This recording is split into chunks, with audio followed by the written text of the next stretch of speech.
32 নম্বরে হামলা, তার সহযোদ্ধাও আমরা এরকম বলতে পারি। জনাব Hasnat Abdullah verified Facebook ID থেকে পোস্ট করেছিলেন, আজ রাতে বাংলাদেশে ফেসিবাদের তীর্থভূমি মুক্ত হবে। আপনাদের সহকর্মী সমন্বয়ক ও সরকারি উপদেষ্টা আসিফ মাহমুদ সজীব ভুঁইয়া গতকাল ফেসবুকে পোস্ট করেছেন, উৎসব হোক। আগেই ভগ্নস্তূপ হয়ে থাকা 32 নম্বরে বাড়ি ধূলিসাৎ করা যখন শেষ দিকে, তখন আপনার ফেসবুক পোস্ট আবু জাহেলের বাড়ি এখন পাবলিক টয়লেট। আপনার আগে আবার উপদেষ্টা মাহফুজ আলম ফেসবুক পোস্টে ভাঙার চেয়ে গড়ার দিকে মনোযোগ দেওয়ার আহ্বান জানিয়েছেন। গতকালকের 32 নম্বরে বুলডোজার অভিযানের ঘটনায় বৈষম্য বিরোধী ছাত্র আন্দোলন ও জাতীয় নাগরিক কমিটির অফিসিয়াল অবস্থান কি ছিল? আপনাদের সমন্বয়কদের সবার অবস্থান আমার কাছে একরকম মনে হয় না, নাকি আমার এটা বোঝার ভুল? আপনি যদি একটু আমাকে পরিষ্কার করেন। যে যেমন আপনি আসার আগে আমি একটু সামারাইজ করি, জনাব রেজাল করিম রনি বলেছেন যে এইটা আরো আগেই ভাঙা দরকার ছিল, এটা 5 আগস্ট এটা ভাঙা দরকার ছিল, গতকাল এটা অনেক দেরি হয়ে গিয়েছে, এটা ছিল মোটামুটি ওনার সার্বিক অবস্থান। উনি নিশ্চয়ই আবারও পরে বলবেন। জনাব সার্জিস আলম, আপনার কাছে একটু জানতে জন্য আমাদের জন্য আসলে দোয়া করবেন আপনারা।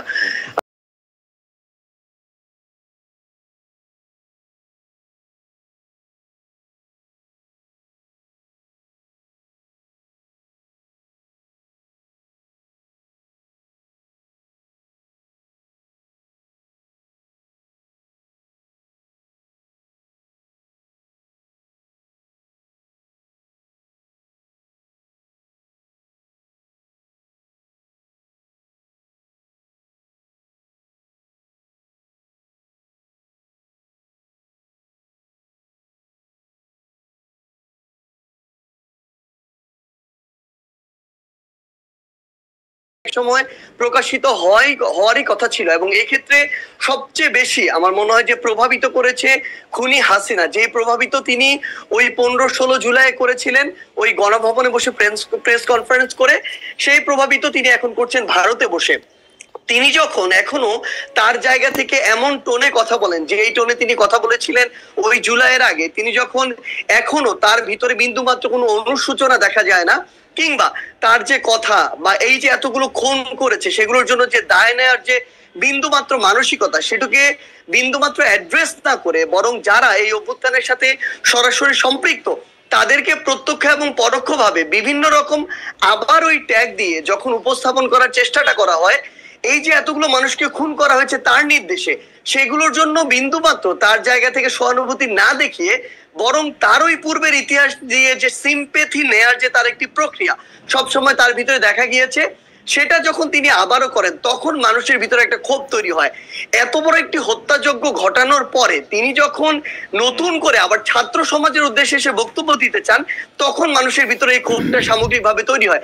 আপনি গতকালকে ওই ভিডিওগুলোতে দেখবেন, এখানে কিন্তু কোনো নির্দিষ্ট শ্রেণীর বা পেশার মানুষের কিংবা নির্দিষ্ট কোনো প্ল্যাটফর্মের মানুষের রিপ্রেজেন্টেশন ছিল না, সকলে এই জায়গায় ঐক্যবদ্ধ হয়েছিল যে এই বিষয়টিতে তাদের অবস্থানের ক্ষেত্রে। সার্জিস আলম, আমার কয়েকটা প্রশ্ন আছে। আপনি কি কালকে শেখ হাসিনার বক্তব্য শুনছেন? আমি তার বক্তব্যের আংশিক শুনেছি, যে আংশিক ক্লিপগুলো আমি একদমই একাডেমিক জানতেছি কেন শুনছেন? যেমন আমার কোনো শোনার দরকার হয় নাই, আমিও শুনি নাই ভাই, আমার শোনার কোনো দরকারই হয় না, আপনি শুনছেন কেন? তাহলে আমি একটু জানতে চাই। না, প্রথম কথা হচ্ছে যে খুব স্বাভাবিকভাবে আপনি দেখবেন সোশ্যাল মিডিয়ায় যে কোনো বক্তব্যের ইন্টারেস্টিং পার্ট গুলো ক্লিপ আকারে ছোট ছোট 30 সেকেন্ড 1 মিনিটের ক্লিপ আকারে সামনে চলে আসে। এরকম একটি ক্লিপ সামনে চলে এসেছিল, যেই জায়গায় ওই ক্লিপটি বিভিন্ন জায়গায় এসেছে, যেই ক্লিপটি আসলে এরকম করে রিপ্রেজেন্ট করছিল যে তিনি আবার ওই আগের আজকে থেকে 6-8 মাস আগে যেই কথাগুলো বলে তিনি 16 বছর কাটিয়েছিলেন, সেম সিম্প্যাথি নেওয়ার কথাগুলো তিনি আজকেও দাঁড়িয়ে বলছেন। এবং আপনার কাছে কি সিম্প্যাথি, মানে আপনি কি সিম্প্যাথি ওনার জন্য সিম্প্যাথি পাইছিলেন? আপনি মানে ওনার জন্য সিম্প্যাথি হয়েছিল ওনার বক্তব্য শুনে? ভাই সবচেয়ে বড় কথা হচ্ছে কি, মানে এই যে আমি কেন এই প্রশ্ন করতেছি, যে আমার কাছে মনে হয় গত 15 বছর ধরে শেখ হাসিনা বাংলাদেশ শাসন করছেন।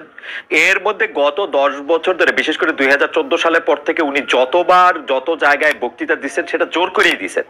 জোর করে দিচ্ছেন বলতে তিনি যেন প্রধানমন্ত্রী বিটিভিতে ছিলেন, ইয়াতে ছিলেন, জোর করে দিচ্ছেন, আমাদের জোর করে শুনতে হয়েছে। এখন তো এটা আমাদের জোর করে শোনার বিষয় না।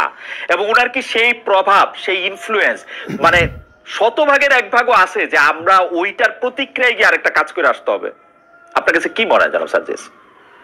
না দেখুন, সবচেয়ে বড় কথা হচ্ছে যে আমরা আমাদের জায়গা থেকে, মানে কেউ এটা ব্যক্তিগত জায়গা থেকে গিয়ে এই বিষয়টি করেছে এরকম না। মানুষ হয়তো বা মানুষের ভিতর আমার মনে হয় এখন এই বিষয়টি কাজ করছে যে আমাদের আসলে যেই কাজগুলো 5ই অগাস্ট বা ওই সময়টাতে করা দরকার ছিল, যেগুলো এখন আমাদের জায়গা থেকে বাকি রয়ে গিয়েছে, মানুষের এই ক্ষোভটা সামগ্রিকভাবে শুধুমাত্র ওই হাসিনা বক্তব্য দিচ্ছে এই জন্য তৈরি হচ্ছে, ব্যাপারটা এরকম না।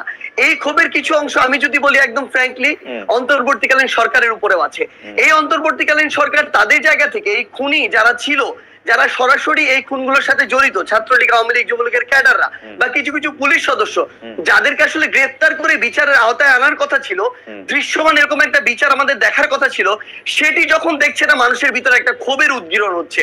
যখন দেখছে ছাত্রলীগ, যুবলীগ, আওয়ামী লীগের ওই সদস্যরাই বিভিন্ন ভাবে বিভিন্ন দলের সাথে এখন যুক্ত হচ্ছে এবং আশ্রয় প্রশ্রয়ে তাদের চোখের সামনে দিয়ে হাঁটছে, তখন এই মানুষগুলোর ভিতরে আরেকটা ক্ষোভ তৈরি হচ্ছে।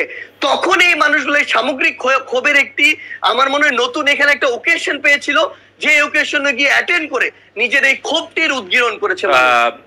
এইটা কি এরকম হইতে পারে জনাব সার্জিস আলম? ধরেন শেখ হাসিনার উপরে তো আপনার কন্ট্রোল নাই, আমারও কন্ট্রোল নাই। শেখ হাসিনা আরেকটা বক্তৃতা দিল, তারপরে কোন বাড়িটা ভাঙবেন? না দেখুন, এখানে শেখ হাসিনা অসংখ্য বক্তৃতা দিক আর একটা বক্তৃতা দিক, সেটা ফ্যাক্ট না। তবে মানুষের ভিতরে এই যে ক্ষোভ, যেই ক্ষোভটা আসলে মানুষের একটা ভিতরে 5ই অগাস্টের পরে যে কথাটি গতকালকে আমরা দেখলাম যে আমাদের উপদেষ্টা মাহফুজ ভাই যিনি রয়েছেন তিনি বলেছিলেন যে মানুষ ভাঙাটা এক পাশে রেখে গড়ার দিকে মনোযোগ দিচ্ছিলেন, কিন্তু মানুষ যখন দেখছিলেন তার যেটুকু ন্যূনতম চাওয়া, ওই চাওয়াটুকু বিচারের ক্ষেত্রে হোক বা অন্যান্য পলিটিক্যাল স্পেয়ারে হোক, যেটা মানুষ এক্সপেক্ট করে, ওইটুকু যখন প্রত্যাশিত অনুযায়ী পাচ্ছে না, তখন মানুষের এই ক্ষোভের উদ্গীরণটা বিভিন্ন কারণে হচ্ছে এবং ঘটছে। এবং সবচেয়ে গুরুত্বপূর্ণ বিষয় হচ্ছে শেখ হাসিনা আগামীতে, আমি ধরে নিচ্ছি 1 মাস পরে কোনো বক্তব্য দিলেনও না, কিন্তু আজকে থেকে 2, 3, 4 মাস পরে আমরা যদি এই দৃশ্যমান শহীদ পরিবারের কিংবা যারা আমাদের আহত যোদ্ধারা রয়েছেন তাদের এই রক্তের বিচারগুলো দৃশ্যমান না দেখি, দেখবেন শেখ হাসিনার বক্তব্য দেয়া লাগবে না, আমরা শহীদ পরিবার কিংবা আহতদেরকে সাথে নিয়ে হয়তোবা এরকম রাস্তায় আমাদেরকে নিয়ে নেমে যেতে হবে এরকম একটা দৃশ্যমান বিচারের জন্য। এই জায়গাটা শুধুমাত্র শেখ হাসিনা দৃশ্যমান বিচার করার জন্য আপনারা আওয়ামী লীগের স্থাপনাগুলি বা আওয়ামী লীগের সাথে জড়িত জিনিসগুলি গিয়ে ভাঙবেন। এটা আওয়ামী লীগ না, সবচেয়ে বড় কথা হচ্ছে কি দেখেন, আওয়ামী লীগ বলে এমন কিছু এখানে বিষয়কে নিয়ে আসা হচ্ছে। আওয়ামী লীগের সবাই, আমরা যে স্পষ্ট করে বলি, আওয়ামী লীগের যে মানুষগুলো এই বিষয়গুলোর সাথে জড়িত ছিল, হত্যাযজ্ঞের সাথে, খুনের সাথে, ফ্যাসিজমের সাথে, স্বৈরাচারের সাথে, এবং তারা যেগুলোকে সিম্বল এক প্রকার উপাসনালয় হিসেবে তৈরি করে সিম্বলাইজ করে এতদিনের রাজনীতিটা করেছে, মানুষের ক্ষোভ ওই জায়গায়।